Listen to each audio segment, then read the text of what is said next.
Morning সবাইকে বন্ধুরা। তোমরা সবাই কেমন আছো? আজকে ছিল আমাদের বাড়িতে সরস্বতী পুজো। তোমাদের বাড়িতেও নিশ্চয়ই সরস্বতী পুজো আজকের দিনে হচ্ছে। এই সরস্বতী পূজার দিনটা আমার খুব ভাল লাগে, জানি না কেন, কিন্তু আমার খুব ভাল লাগে।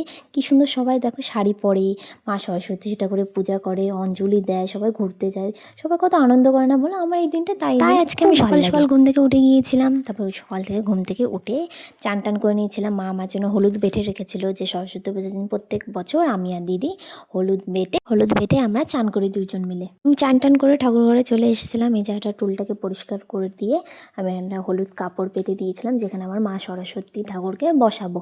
তা আমাদের মা সরস্বতী ঠাকুর দেখো কি সুন্দর লাগছে না বলে, আমি এখানে আসনের মধ্যে বসিয়ে দিয়েছিলাম। তো সুন্দর লাগছে না তাই না বলো? আমার তো খুব ভালো লাগছে, তোমাদের কেমন লাগছে আমি জানি না, কিন্তু আমার খুব ভালো লাগছিলো মা সরস্বতীর মুখটাও কিন্তু দারুণ ছিল বলো। এখানে আমি মালাটা পরিয়ে দিয়েছিলাম হলুদ কালার। মা সরস্বতী তো হলুদ আর সাদা কালার প্রিয়, তাই হলুদ কালারের মধ্যে এরকম একটা মালা কিনে নিয়ে এসেছিলাম আমরা।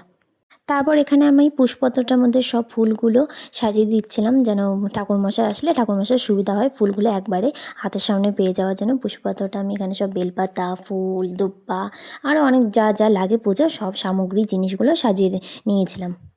এই সরস্বতী পুজোর দিনটা আমার এত ভালো লাগে না, সরস্বতী ঠাকুরের পূজার সব কাজগুলো করতে। তাই আমি বাড়ির কাউকে কাজ করতে দিই না, আমি সব নিজে করেছি। ঠাকুরের পূজা করা, সব জিনিস গুছানো একাই, বাজার করা মায়ের সাথে আমি গিয়েছিলাম বাজার করতে, সব নিজে করেছি। আমার খুব ভালো লাগে। আর দেখো আমি কথা বলতে বলতে এই পুষ্পপাতাটা সাজিয়ে নিয়েছিলাম। আর এটা রান্নাঘরে আমি বসিয়ে দিয়ে এসেছিলাম, যে কতটা আমি দেখতে আসলাম, তারপর যে এটা সিদ্ধ হয়েছে কি চালটা কি হয়নি, কিন্তু এটা অলমোস্ট কমপ্লিটের দিকেই চলে এসেছিলো। আর কালারটাও কিন্তু সেই সুন্দর এসেছিলো খিচুড়ির। রান্নাঘর থেকে চলে এসে আমি এই জারটাকে যে ঘট পেতে দিয়েছিলাম, সামনে কলা যা লাগে, তারপর দোয়াত দুধের মধ্যে ওগুলো সব সাজিয়ে টেজে নিয়েছিলাম, যে ঠাকুরমশাই এখনই চলে আসবে আমাদের বাড়িতে পুজো করতে। তারপর একটা ফুলের মালা আমি কিনেছিলাম ফুল, তারপর ওটাকে গেঁথে টেথে মালাটা ঠাকুরকে আমি তারপর মালাটা ঠাকুরকে পরিয়ে দিয়েছিলাম। আর এখানে দেখো কত সুন্দর করে আমি সাজিয়ে নিয়েছিলাম এই জায়গাটাকে। আলপনাও আমি দিয়েছি, তারপর বাইরেও আলপনা দেওয়ার ছিল, ওটা দিদি দেবে বলছে, তা আলপনা ও দিচ্ছিল। তা আমি ভাবলাম এখানে আমি ততক্ষণ ময়দাটা মেখে নিই লুচির জন্যে। এখানে ময়দাটা মেখে আমি এখানে বেলে নিয়েছিলাম। গোল গোলই হয়েছে, কিন্তু তোমরা কিন্তু বলতে পারো না যে আমি গোল করতে পারিনি। আর এখানে তেলটা গরম করে নিয়েছিলাম লুচি ভাজার জন্যে। এখানে দেখো লুচিগুলো কি সুন্দর ফুলকো ফুলকো হচ্ছিলো না বলো, কালারটাও কিন্তু দারুণ এসেছিলো। আমি একটু একটু কাজ পারি অবশ্য। চলো তাহলে আমি লুচিগুলোকে সব কটা নিচে ভেজে নিই। লুচি ভাজার পর তারপর আবার সুজি বানাতে হবে, সুজিটা আমি ভেজে নিয়ে তোমাদের দেখাচ্ছি তারপর আমি কী করছি। তারপর সুজি লুচি ভাজা হয়ে যাওয়ার পর আমি খিচুড়িটা নামিয়ে নিব। তারপর এখানে আমি ফলগুলো কেটে নিতে হবে। তার আগে মিষ্টিগুলো আমি সাজিয়ে নিয়েছিলাম। দেখো এখানে কত সুন্দর সুন্দর, আমার দাদাকে বলেছিলাম মিষ্টি আনতে, ও এনে দিয়েছিল। আর এগুলোকে আমি একটা প্লেটের মধ্যে সুন্দর করে সাজিয়ে নিয়েছিলাম।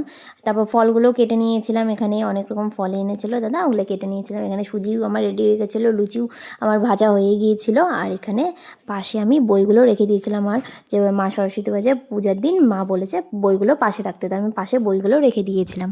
আমার তো সব অলমোস্ট কমপ্লিট, এখন শুধু ঠাকুরমশাই আসার অপেক্ষা। ওম পুষ্পে পুষ্পে মহাপুষ্পে সুপুষ্পে পুষ্পসম্ভব পুষ্পছায়া ওম হ্রিং শ্রীং ফট স্বাহা বাঙে তস্মৈ কমলাসনায় নমঃ অশ্বাসনন্তস্য মেরু পৃষ্ঠে শিশুলাম ছন্দ পূর্ণদেবতা আসনবেশ বিদ্যাতা ওম কৃত্তিত্বায় আন্তারকা দেবিত্বং বিষ্ণুনান্তা।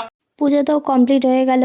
তারপর আমি রেডি হব, ঘুরতে যাব, শাড়ি পরবো, যেটা সবাই শাড়ি পরে। আমি খুব এক্সাইটমেন্ট, আমার বান্ধবীরা কেমন সাজবে, শাড়ি পরবে, কাকে বেশি সুন্দর লাগবে। সবাই মানে ছোটোবেলা থেকে আমি দেখছি, ছোটো বাচ্চা থেকে শুরু করে সবাই এই সরস্বতী পূজাটার দিন শাড়ি পরে, তা আমার খুব ভালো লাগে।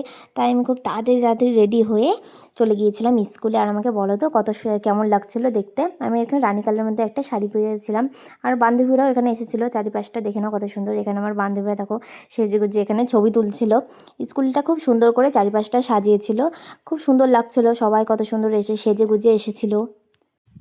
সবাই দেখো এই সরস্বতী পূজার দিন শাড়ি পরে ঘুরতে বেড়ায়, আমারও খুব ভালো লাগে। সবাই শাড়ি পরে ঘুরতে বেড়ায়, আমারও খুব ইচ্ছা করছিলো এবার ঘুরবো অনেক জায়গায়, কিন্তু এবারকারটা মতন হলো না আমার বেশি ঘোরা। আমার পরীক্ষা আছে সামনে বলে তাই কয়েকটা স্কুলে ঘুরে চলে এসেছিলাম। এটা একটা স্কুল, এখানকার ঠাকুরের মূর্তিটাও কত সুন্দর লাগছিলো। তাহলে বলো এই শাড়িটা পরে আমাকে কেমন লাগছিলো? অবশ্যই শাড়িটা মায়ের, সরস্বতী পূজা বলে মানেই তো সবাই মায়ের শাড়িই পরে, তাই আমি মায়ের শাড়িই পরে নিয়েছিলাম। এই শাড়িটা মা বলে পর, এটা ভালো লাগবে, তো এই রানী কালারের শাড়িটা পরেছিলাম। আর আমার দিদি এখানে আমি কয়েকটা ভিডিও করে দিচ্ছিলো। তোমরা কিন্তু বলেও আমাকে কেমন লাগছে শাড়িটা পরে। ঠিক আছে, বলবা কিন্তু তোমরা কেমন লাগছে আমাকে। আর এখানে একটা ঠাকুর দেখতে গিয়েছিলাম, এই ঠাকুরটার মূর্তিটাও খুব সুন্দর ছিল। তারপর আমরা বাড়ি চলে এসেছিলাম, যে সন্ধ্যাবেলা আবার যাবো স্কুলে, আমাদের স্কুলের প্রোগ্রাম ছিল, তার আগে এই ঠাকুরটা দেখে নিয়েছিলাম। এখানেও কয়েকটা ঠাকুরের মূর্তি টুর্তি দেখতে গিয়েছিলাম। এখানকার আলপনাটাও খুব সুন্দর লাগছিলো, কেমন পদ্ম ফুলের মতন করেছিল। তারপর আমি স্কুলে চলে গিয়েছিলাম। এটা আমার রাতের লুক ছিল, একটা চুড়িদার পরেছিলাম। তো আজকের মতন সবাইকে বাই।